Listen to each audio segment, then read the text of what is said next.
Good morning students.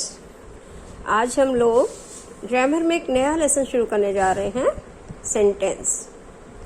तो first of all we should know what is a sentence. Sentence होता क्या है? तो सेंटेंस होता है a combination of words that makes complete sense. A combination of words that makes complete sense is called a sentence. इसका क्या मतलब हुआ बच्चों? कि कुछ शब्दों का वह समूह जो अपने आप में एक पूरा कंप्लीट अर्थ बताता है, उसे सेंटेंस कहते हैं। अब शब्दों का समूह भी कैसा होना चाहिए? सही क्रम में भी होना चाहिए। जैसे एग्जाम्पल के लिए, Mohan is a good boy. Mohan is a good boy means क्या हुआ? मोहन एक अच्छा लड़का है। लेकिन अगर हम इन शब्दों को थोड़ा सा उल्टा कर दें, a good boy is Mohan, तो क्या ये कंप्लीट सेंटेंस होगा? नहीं। तो इसका तात्पर्य क्या हुआ कि सही क्रम में भी होना चाहिए। Combination of words but they should be in a correct order. दूसरा सेंटेंस है, good boys never tell a lie. अच्छे लड़के कभी भी असत्य नहीं बोलते। लाई मीन्स होता है झूठ, असत्य। तो अच्छे लड़के कभी भी असत्य नहीं बोलते। अब ये भी सही क्रम में, इसको भी यदि हम इसका क्रम चेंज कर दें तो ये सेंटेंस नहीं कहलाएगा। अगर हम इसको कहते हैं tell a lie never boys good, तो ये क्या हो गया? ये केवल अ ग्रुप ऑफ वर्ड्स हो गया, लेकिन ये सेंटेंस नहीं कहलाएगा। Where do you live?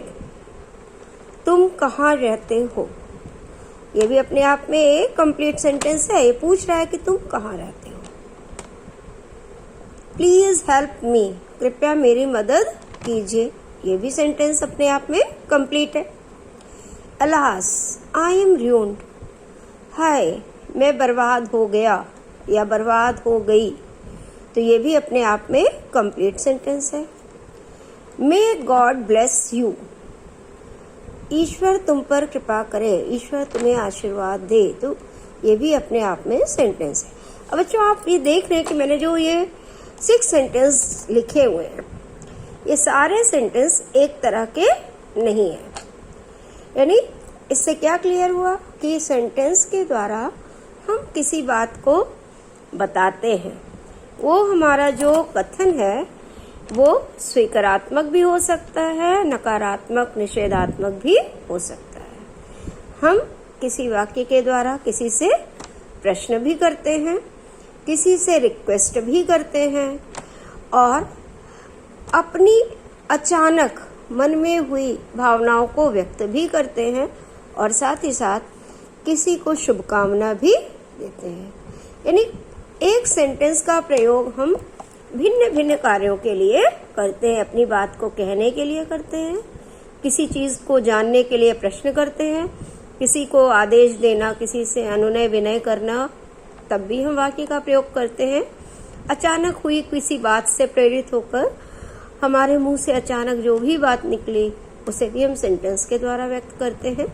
यह किसी के प्रति मन में यदि सद्भाव या दुर्भाव आए तो उसे हम ब्लेसिंग्स भी देते हैं और कभी कभी कर्स भी करते हैं। तो ये सारी बातें बताने के लिए हम किसका प्रयोग करते हैं? सेंटेंस। और सेंटेंस किसको कहते हैं बच्चों? कि अ combination of words that makes complete sense. ऐसे शब्दों का समूह जो एक पूरा कंप्लीट सेंस बताता है, और जो कि मैंने आपको भी बताया कि वो सही ऑर्डर में भी होना चाहिए। वो किस ऑर्डर में होना चाहिए वो मैं आपको आगे बताती हूँ। अच्छा, अब कोई सेंटेंस जो होता है उसमें क्या इम्पोर्टेंट बात होती है, इसको भी आपको ध्यान रखना है। तो पहली चीज जो है वो आपको याद रखना है क्या, कि कोई भी सेंटेंस जो भी शुरू होता है हमेशा किससे शुरू होता है? कैपिटल लेटर से शुरू होता है। New sentence begins with a capital letter. Capital letter आप लोग क्या समझते हो उससे? आपने केजी क्लास से 2 तरह की ABCD पढ़ी ना, कैपिटल और स्मॉल। तो कैपिटल लेटर से मतलब कि किसी भी सेंटेंस का पहला अक्षर जो होता है वो कैपिटल होता है, यानी बड़ी ABCD से ही आपको उसको स्टार्ट करना है। दूसरा है any sentence ends with full stop, comma, question mark, exclamation mark. तो अभी हमने आपको ऊपर बताया 6 एग्जाम्पल्स दिए, आप उसमें भी देखिए कि उसमें अलग अलग तरह के निशान हैं। पहले वाले सेंटेंस और दूसरे वाले सेंटेंस में फुल स्टॉप है, थर्ड में क्वेश्चन मार्क है, फोर्थ में फुल स्टॉप है, फिर फिफ्थ में फुल स्टॉप है और सिक्स में एक्सक्लेमेशन मार्क है। तो इससे क्या क्लियर हुआ कि किसी भी सेंटेंस के अंत में हम जो पंक्चुएशन मार्क है उस सेंटेंस के अकॉर्डिंग लगाते हैं। यदि वो सिंपल स्टेटमेंट है तो हम उसमें फुल स्टॉप लगाते हैं, रिक्वेस्ट है तो हम फुल स्टॉप लगाते हैं। लेकिन यदि हम प्रश्न पूछते हैं तो क्वेश्चन मार्क लगाते हैं, और ऑप्टेटिव सेंटेंस में हम क्या लगाते हैं, एक्सक्लेमेशन मार्क लगाते हैं, और एक्सक्लेमेटरी सेंटेंस में भी कभी सेंटेंस के एंड में और कभी एक शब्द के बाद हम एक्सक्लेमेशन मार्क लगाते हैं। अब तीसरा जो है मुख्य इसमें बिंदु क्या है कि every sentence has 2 parts, subject and predicate. यानी कोई भी सेंटेंस तब तक पूरा नहीं होता जब तक उसमें एक सब्जेक्ट ना हो और एक प्रेडिकेट ना हो। ये जरूरी नहीं कि सेंटेंस बहुत लंबा हो, लेकिन ये जरूरी है कि उसमें एक सब्जेक्ट हो और एक प्रेडिकेट हो। एक सब्जेक्ट और प्रेडिकेट जो कि एक वर्ब, एक शब्द वर्ब भी हो सकता है। जैसे फॉर एग्जाम्पल हम कह सकते हैं कि बर्ड्स फ्लाई, पक्षी उड़ते हैं। तो ये क्या है, बर्ड्स हो गया सब्जेक्ट और फ्लाई हो गया प्रेडिकेट। फिर in imperative sentence subject is hidden. अभी मैंने कहा थर्ड पॉइंट कि every sentence has 2 parts, subject and predicate. लेकिन उसके ठीक नीचे मैं आपसे ये बता रही हूँ कि इम्परेटिव सेंटेंस में सब्जेक्ट इज हिडन। सब्जेक्ट होता तो है लेकिन वो स्पष्ट दिखाई नहीं देता। जैसे कि ऊपर आप सेंटेंस नंबर 4 देखिए, प्लीज हेल्प मी, कृपया मेरी मदद करो, लेकिन इसमें यू जो है छुपा हुआ है, यू प्लीज हेल्प मी। तो जो रिक्वेस्ट वाले सेंटेंस होते हैं, जो इम्परेटिव सेंटेंस होते हैं, उसका सब्जेक्ट हिडन होता है, उसको हम अंडरस्टूड मानते हैं लेकिन उसको हम लिखते नहीं। नेक्स्ट है आपका अब पार्ट्स ऑफ ए सेंटेंस। अभी मैंने कहा कि सेंटेंस का जो 2 भाग होता है, एक सब्जेक्ट और एक प्रेडिकेट। अब सब्जेक्ट किसको कहते हैं बच्चों? The subject of a sentence is the noun or pronoun or the phrase that does some action or about which some action is expressed। इसका क्या अर्थ हुआ कि सब्जेक्ट जो है किसी सेंटेंस का वो भाग है जो कोई कार्य करता है या जिसके कार्य के बारे में बताया जाता है, और ये कोई नाउन हो सकता है, कोई प्रोनाउन हो सकता है, या फ्रेज हो सकता है। फ्रेज का मतलब a group of words but not sentence.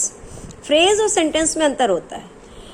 Sentence भी क्या होता है, अ ग्रुप ऑफ वर्ड्स, और फ्रेज भी क्या होता है, अ ग्रुप ऑफ वर्ड्स। लेकिन सेंटेंस क्या होता है, it is complete in its sense. लेकिन फ्रेज क्या होता है, it is also a group of words, लेकिन ये अपने आप में कंप्लीट नहीं होता, इसे दूसरे शब्दों की सहायता लेनी पड़ती है अपना अर्थ पूरा करने के लिए। तो किसी सेंटेंस का सब्जेक्ट क्या क्या हो सकता है, अ नाउन, अ प्रोनाउन और a phrase.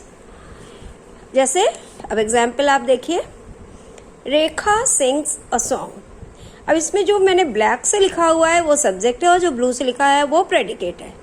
Rekha sings a song, रेखा गीत गाती है। अब कौन गीत गाता है, रेखा गीत गाती है। सेंटेंस को पहचानने का सबसे सही तरीका क्या है कि हम सेंटेंस के वर्ब में कौन लगाकर प्रश्न करें, कौन गीत गाता है, तो आंसर मिल गया Rekha. The old man walking with a stick.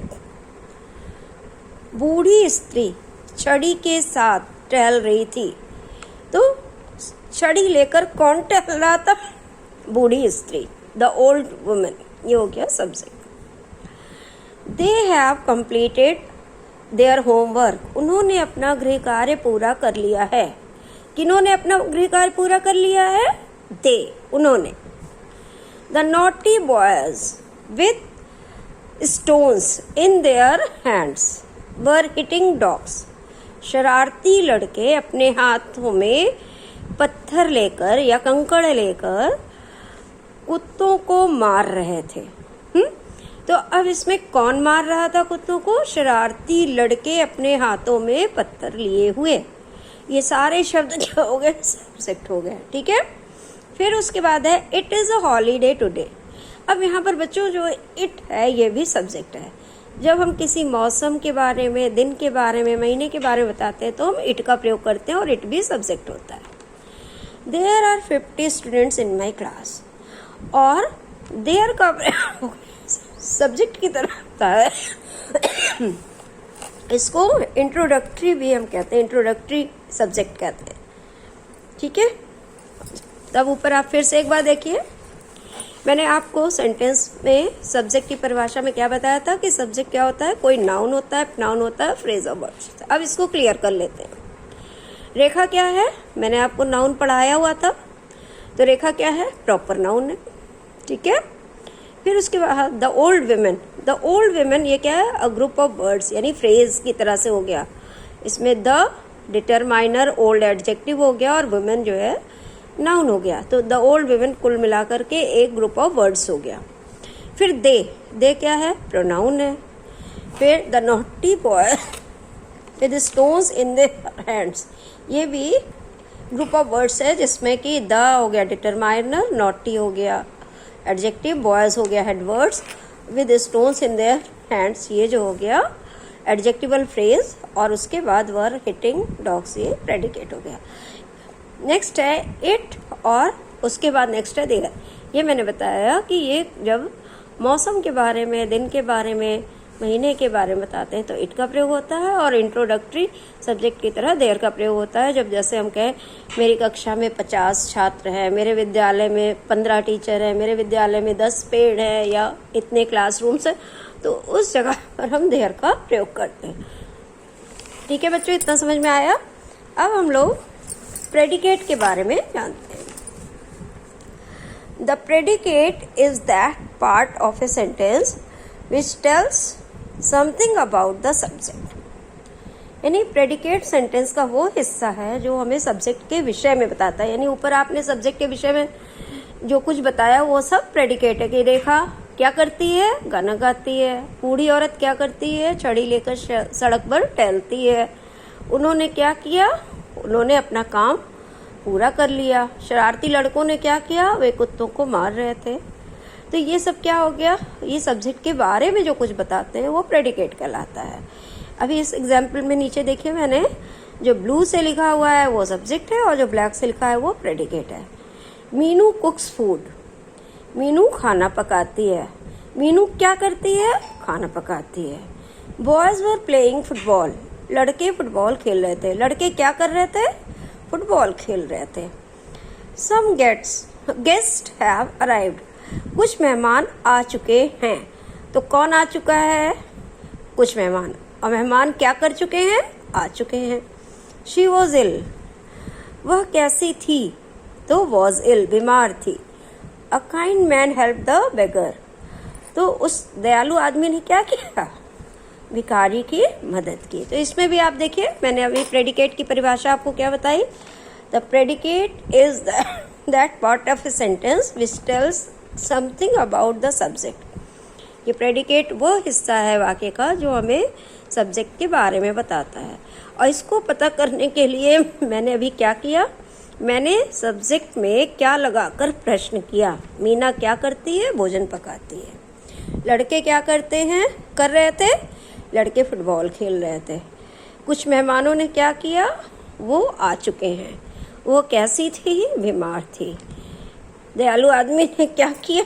उसने बेगर की मदद की। तो इस तरीके से यदि हमें किसी वाक्य से सब्जेक्ट का पता लगाना है तो हम क्या करते हैं? वर्ब में कौन लगा करके प्रश्न करते हैं। और यदि प्रेडिकेट का पता करना होता है तो सब्जेक्ट में क्या लगाकर प्रश्न करते हैं। तो बच्चों ये आपको क्लियर हो गया होगा, ठीक है। आप इसे फिर से पढ़िएगा और इसको अपनी ग्रामर की कॉपी में अच्छे से लिख लीजिए। Thank you.